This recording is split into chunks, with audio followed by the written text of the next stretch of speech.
So, you want to learn how to counter Dredge and make it so that you are at your best standing to take on the smoky turkey? Well, that's exactly what I'm going to be covering in today's vid. Today I'm going to be showing you all of the Dredge's weaknesses and how you can exploit them as a survivor so that you waste as much time of his as possible, keep him in the chase, and hopefully escape much easier. So that's pretty much it. It's a simple video and we're going to be going through this quite quickly. It's going to be quite a short one today, but let's crack on with tip number 1.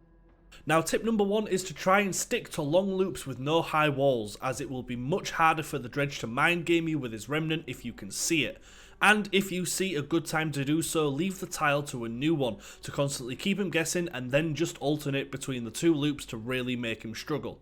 Next one, and this is something I see far too many survivors doing, is that you only need to lock one locker at a time. Otherwise, he can break the locks and the tile it can now not be used against him. Lock the lockers with a purpose and when you know it will benefit you, like Nightfall. Third tip is, if you can, try not to take protection or unnecessary hits against the Dredge, as doing so will charge his Nightfall faster, especially if he's running add-ons like the Maulthinker Skull or the Burnt Letters. And on the same note, heal as often as you can, because the second that you're healthy again, he does not get the extra charges.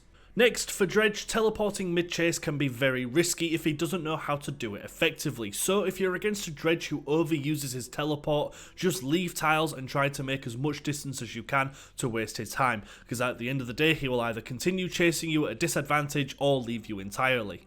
Now next, and no matter what, do not enter lockers close to key areas of the map such as gens, hooks, or even the shack, as these are lockers that the Dredge will teleport to the most. If you have to enter a locker, try to pick one in the middle of nowhere, although keep in mind that this isn't guaranteed as safe and is still actually rather risky.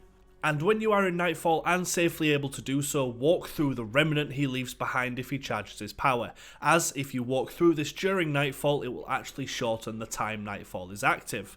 Next is to be extra cautious in Nightfall. Nightfall, of course, is Dredge's strongest form, and don't forget teleporting gives him info, so hiding is useless.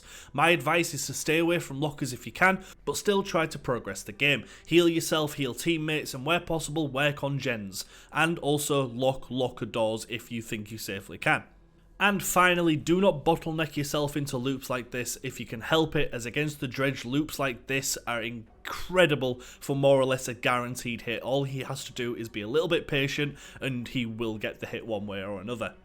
And that is it for today, folks. Thank you all so much for watching. I know it was a very quick vid, but to be fair, just a couple of quick fire stats at you to hopefully increase your time against the Dredge, make sure that you're escaping those games, and even if you are a Dredge player, all you have to do is kind of flip the meaning on these for a little bit of hints on how to do better as him as well. But do not worry, because the Dredge guide is going to be coming very, very soon. Once again, thank you all so much for watching. Don't forget to come follow me on Twitch as well, where I'm live 4 days a week, often doing DBD Killer, so it would be lovely to have you. And thank you all. Take care of yourselves. Bye-bye for now.